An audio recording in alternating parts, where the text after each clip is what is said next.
அறிவிச்சுடர் பார்வையாளர்களுக்கு வணக்கம். இன்றைய காணொலியில் நம்முடன் இணைந்து இருப்பவர் திராவிட முன்னேற்றக் கழகத்தினுடைய தேர்தல் பணிக்குழு செயலாளர், மேனாள் சட்டமன்ற உறுப்பினர் இள புகழேந்தி. ஐயா வணக்கம். அனைவருக்கும் வணக்கம். அண்மையில்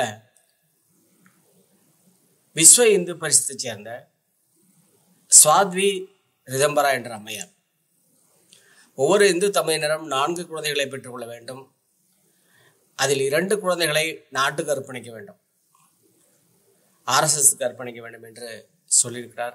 அப்போதுதான் இந்தியா இந்து ராஷ்டிரமாக மாறும் என்று சொல்லியிருக்கிறார். இதை நீங்க எப்படி பார்க்குறீங்க? உங்களது பார்வை. உங்களுடைய பார்வையில் RSS என்கின்ற ஒரு அமைப்பு, விஸ்வ இந்து பரிஷத், இவைகள் எல்லாம் சேர்ந்த அந்த இந்துத்துவா என்கின்ற அந்த பேசிக், உண்மையிலேயே நீங்கள் நினைக்க வேண்டும் என்றால் இது குறித்த நம்முடைய கருத்தாக எந்த காலத்திலும் திருந்தாத ஜென்மங்கள் உண்டென்றால் அது RSS. RSS தோற்றம் எங்கிருந்து வருது? டாக்டர் மூஞ்சேலாம் எங்க போயிட்டு வந்தாங்க? ஹிட்லரை சந்திச்சுட்டு வந்தது யாரு? ஜெர்மன்ல போய் ஹிட்லரை சந்திச்சுட்டு வந்து ஹிட்லரிடம் இருந்த ஸ்வஸ்திக் சின்னத்தை சொல்லி தங்களுடைய கொடிகள்ல ஸ்வஸ்திக் சின்னத்தை போட்ட RSS. இவர்களுடைய மெயின் குருவானவர், தலைவரானவரே ஹிட்லர் தான். அந்த ஹிட்லரினுடைய பாதையில் போகக்கூடிய RSS. அவர் எப்படி லட்சக்கணக்கான பேர் அந்த ஹிட்லர் என்ன பண்ணா? விஷவாயுவை செலுத்தி கொலை கொன்னான். காரணம் மத வெறி. அந்த வெறியோடு இந்த நபர்களுக்கு வெகு வேகமாக தங்களுடைய இந்துத்துவா என்கின்ற அந்த பாசிச மத சம்பந்தப்பட்ட வெறியை ஏற்றிக்கொண்டே இருந்தார்கள். அதனுடைய விளைவு என்ன? எல்லா இடத்துலயும் வந்து இவனுங்க என்ன பண்ணாங்க? எல்லாரையும் மத பார்வை பார்க்கறது, எல்லாரையும் எப்படி வச்சிருக்கணும்? இந்துத்துவா, வர்ணாசிரமம், சனாதனம், மனு தர்மம் எல்லாமே என்ன? பிறப்பால் பேதம் பார்ப்பது.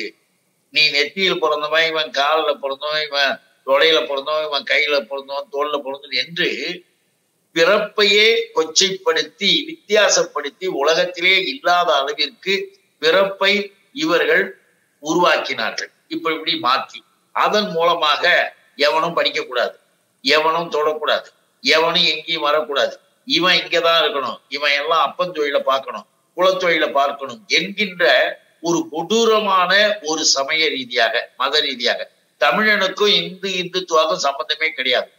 திராவிட சமயமாக இருந்தது. திராவிடர்கள்ல நாம ஐயாவுடைய, தந்தை பெரியாருடைய பகுத்தறிவு கருத்தை ஏந்தி கொண்டு நாம் இந்த உலகத்திற்கு மனித நேயத்தை பரப்புகிறோம். கடவுளை மற மனிதனை நினை என்பது தந்தை பெரியார்.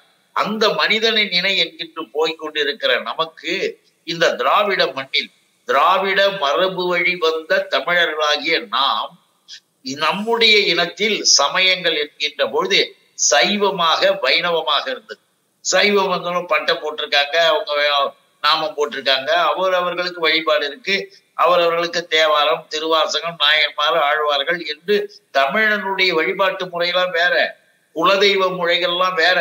இங்கு இருக்கின்ற கடவுள், இங்க இருக்கிற வழிபாட்டு, இங்க இருக்கிற சமய முறைகளுக்கும் உத்தரப்பிரதேசத்திலையும், குஜராத்திலையும், மத்திய பிரதேசத்திலையும், ராஜஸ்தான்லையும், பீகார்லயும், ஹரியானாவிலையும் எவனுக்கும் தெரியாது. அவங்க வேற, நம்ம வேற. ஆனால் இந்த இந்துத்துவா என்கின்ற அடிப்படையில் பிரிட்டிஷ்காரர்களால் வரையப்பட்ட இந்திய வரைபடம், பிரிட்டிஷ்காரன் வந்து பிடிச்சு ஆட்சி நடத்துறதுக்காக ஒரு பகுதியா சேர்த்து அவன் போட்ட மேப்பு தான் இந்தியா.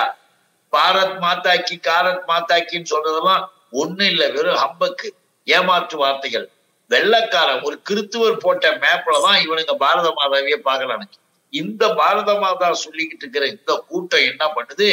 எல்லோரையும் இந்துத்துவாக மாற்றி ஒரு வழியை ஆக்கணும் என்பதிலே தீவிரமாக இருந்தார்கள். இங்க நம்முடைய இயக்கம், திராவிட இயக்கம், மனிதத்தை தோடி சமூக நீதி என்பது இந்தியாவிலேயே மிகப்பெரிய விழிப்புணர்வை உருவாக்கக்கூடிய அளவிற்கு பல்வேறு தலைவர்கள் பல இடங்களில் வருகின்ற போது தந்தை பெரியார் முதன்மையாக இருந்து எல்லோருக்கும் வழிகாட்டியானார். இப்படிப்பட்ட நிலையில் நாமெல்லாம் வந்துகிட்டு இருக்கும் பொழுது இந்த கருத்து, இது என்னது இன்னைக்கு சொன்னதில்ல, அந்த பேசிச்ச விஸ்வ இந்து பரிஷத்து இன்னைக்கு சொன்னதில்ல, அது நீண்ட நாளைக்கு முன்பு தரப்பட்ட தகவல். அந்த தகவலை மறுபடியும் ரினியூவல் பண்றாங்க. இப்ப இதை என்ன பண்ணணும்? அந்த அம்மா போய் உன் தலைவன் மோடிக்கிட்ட சொல்லு, இந்துக்கள் என்று வெறியோடு போய் எல்லோரையும் அழிக்க நினைத்தவர்கள், கிறிஸ்துவர்களை, இஸ்லாமியர்களை, சீக்கியர்களை, சமணர்களை, மைனவர்களை என்கின்ற விதமாக இங்கே இருக்கின்ற எல்லாருமே க்ளோஸ் பண்ணக்கூடிய கூட்டம் அந்த RSS இந்துத்துவா கூட்டம். இந்த கூட்டம் ஒரு குரூப்பாக போய் பிரிட்டிஷ்காரங்கிட்ட அன்றைக்கு கொடுத்த மனு அப்புறம் கூட்டு பேசி அவர்கள் மக்கள் தொகை கணக்கெடுப்பு எடுப்பதற்காக ஒரு முடிவு பண்ணாங்க. யாரெல்லாம் முஸ்லிம்கள் இல்லையோ, யாரெல்லாம் கிறிஸ்துவர்கள் இல்லையோ அவர்களெல்லாம் இந்துக்கள் என்று அழைக்கப்படுவார்கள் அப்படின்னு ஒரு சட்டத்தை கொண்டு வந்ததன் காரணமாக சைவம், வைணவம், சீக்கியம் இன்னும் இருந்த சமய வகைகள் எல்லாமே இந்து என்கின்ற சட்ட போர்வைக்கு கீழே வந்தது. வந்த உடனே இவன் எல்லாம் பாஞ்சு குதிச்சான். இந்து தான், நம்மளாம் இந்து, இந்து எல்லாரும் ஒன்னா சேருங்க. நமக்கும் சமஸ்கிருதத்துக்கு சம்பந்தம் கிடையாது, நமக்கும் அந்த மந்திர தந்திரங்களுக்கும் சம்பந்தம் கிடையாது. நம்முடைய வழிபாட்டு முறைகள் வேறு. எங்கேயாவது உத்தரப்பிரதேசத்துல ஒரு ஐயனாருக்கு ஒரு கோயில், நம்ம காத்தவராய் அங்க இருப்பாரா, பாவனராய் அங்க இருப்பாரா? ஏன் முருகனுக்கு முதல்ல கோயில் இருக்குமா அங்க? இல்ல. இது இந்த கதைகளின் மூலமாக பரப்பி இருக்கக்கூடிய கதாபாத்திரங்களான ராமன் மற்றும் உள்ளவர்கள் எல்லாரையும் அங்கங்க வச்சு வழிபாட்டு முறைகளை உருவாக்குகிறார்களே தவிர, நாடு என்கின்ற அளவில், மண் என்கின்ற அளவில் இந்த திராவிட மண்ணினுடைய வழிபாட்டு முறை என்பது வேற, அவர்கள் வழிபாட்டு முறை வேற. இன்றைக்கு இந்த ரேடியினுடைய கருத்து மறுபடியும் ரினியூவல் பண்ணியிருந்தா 4 பேரை பெற்றுக்கணுமா? ஏன் உன் தலைவன் போய் சொல்ல சொன்ன தெரியுமா? அப்போ இந்திய துணைக்கண்டத்தில் இனிமே குடும்ப கட்டுப்பாடு தேவையில்லை என்று மோடி சொல்வார, அமித்ஷா சொல்வார. இனிமே குடும்ப கட்டுப்பாடு கிடையாது, எல்லாரும் அவன் விருப்பத்துக்கு பேசிக்கலாம், பெத்துக்கலாம், குடும்ப கட்டுப்பாடுன்றதை மறந்துருக்க என்று சொல்லு பார்ப்போம். இப்ப போய் மோடி பல இடத்துல ஐயோ மக்கள் தொகை அதிகமா இருக்கு, ரொம்ப நெருக்கடியா இருக்கு அப்படின்றதும் பேசிட்டு வர்றதும் மோடி தான். ஒரு பக்கம் அதை பேசிக்கிட்டு ஒரு தடவை இதை செய்யணும். இதனுடைய பேசிக் என்ன தெரியுங்களா? கிறிஸ்துவர்களும் இஸ்லாமியர்களும் அதிகமாகி விட்டார்கள். ஆகவே இந்துக்களாகிய நீங்கள் இனிமேல் 4 குழந்தை, 5 குழந்தை, 6 குழந்தை பெற்றுங்கள் என்று இவர்கள் போதனை செய்கிறார்கள். எல்லாமே தப்பு, நாட்டை கெடுக்கின்ற வேலை, நாட்டின் பலத்துக்கும் நலத்திற்கும் மிகப்பெரிய மோசம் செய்கின்ற வேலை தான் இந்த பிளான். ஏன்னு கேட்டீங்கன்னா, இருக்கக்கூடிய மக்கள் தொகை அவங்க வழிபாட்டு முறை அவரவர் முறையில இருக்காங்க, எந்த குறையும் ஒண்ணும் கிடையாதுன்ற மாதிரி அது உள்ள பூந்துகிட்டு இந்த இந்துத்துவா RSS கூட்டம் மீண்டும் மீண்டும் இதை பரப்புகிறார்கள். இதை பரப்புவதன் காரணமாக நாங்கள் அன்றும் இப்படித்தான், இன்றும் இப்படித்தான். 121 பேர் யூபியில ஹத்ரஸ் அந்த இதுல கூட்ட நெரிச்சல செத்து போனாலும் என்ன செய்ய முடியும்? அவங்க தலையில பிரம்மா எழுதி வச்சிருக்காரு, அவன் தலைவிதி அவ்வளவுதான். நான் என்ன செய்ய முடியும், நீ என்ன செய்ய முடியும்? மோடியை போய் கேக்குறீங்களே, தலையெழுத்து அவ்வளவுதான். இப்படி பேசக்கூடிய RSS கூட்டத்தை சேர்ந்த இந்த விஸ்வ இந்து பரிசுத்தான அந்த பொண்ணு வெளியில வந்து நியாயத்தை பத்தி பேசுமா? உண்மையை பத்தி எடுத்து சொல்லுமா? அங்க போலே பாபான்னு ஒருத்தன் தானே, ஆனா அவன் மேல எந்த விதமான ஆக்ஷன் இல்லாம இருக்கு. அதுக்கெல்லாம் என்ன காரணம், என்ன அடிப்படை? எல்லாரும் ஒட்டுமொத்தமா முடிவு பண்ணிட்டான். மழை வெள்ளத்தில் அடிச்சு கொண்டு போனாலும் தலையெழுத்து, இந்த இதுல செத்து போனாலும் தலையெழுத்து, தலைவிதி.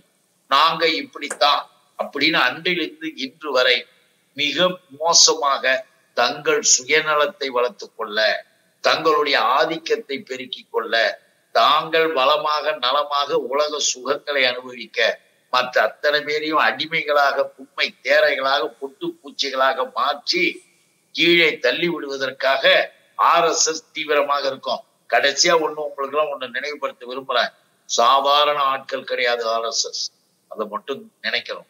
எப்படி அந்த ஹிட்லரை சந்திச்சுட்டு வந்து 1947 ஆகஸ்ட் 15 டெல்லி செங்கோட்டையில இன்றைய கொடியை ஏத்துகிறாங்க, நாட்டு கொடிய ஏத்துகிற அதே நேரம் நாக்பூர்ல RSS அலுவலகத்துல ஒரு 100 பேர் இருந்துகிட்டு ஸ்வஸ்திக் சின்னத்தை ஏற்றி சல்யூட் பண்ணாங்க.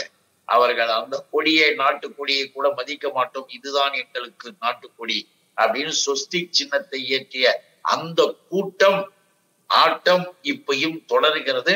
அதனாலதான் நாம சொல்றோம், அவர்களுக்கான நோக்கம், அவர்களுக்கான செயல்பாடுகள் கொஞ்சம் கூட அவர்கள் மாற்றிக்கொள்ளவே இல்லை.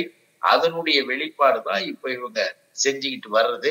அத நரேந்திர மோடியோ இல்ல பாரதிய ஜனதா அரசாங்கமோ இல்ல அதை சார்ந்தவர்களோ அதை பற்றியெல்லாம் எதுவுமே பேசவே மாட்டார்கள், வேடிக்கை பார்ப்பார்கள்.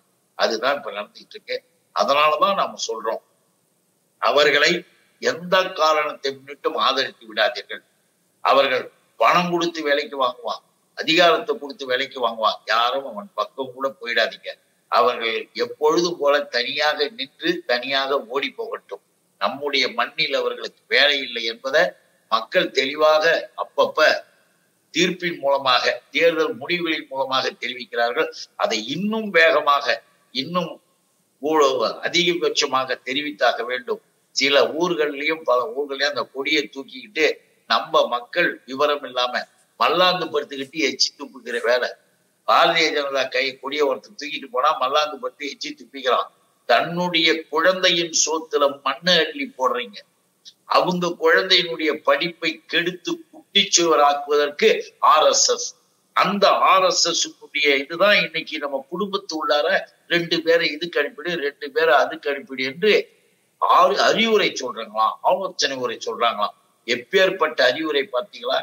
குடும்பத்தையே நாசம் செய்கின்ற கொடூரமான அறிவுரைகளை கூறுகின்ற அவர்களை மீண்டும் ஒரு முறை நாம புரிந்து கொள்வதற்கு நீங்க கேட்ட அந்த கேள்வியும் அந்த விஸ்வ இந்து பரிஷத்தினுடைய பார்வையும் தெளிவாக எல்லாருக்கும் புரிய வைக்கும். உங்களுடைய நேரத்துக்கு நன்றி.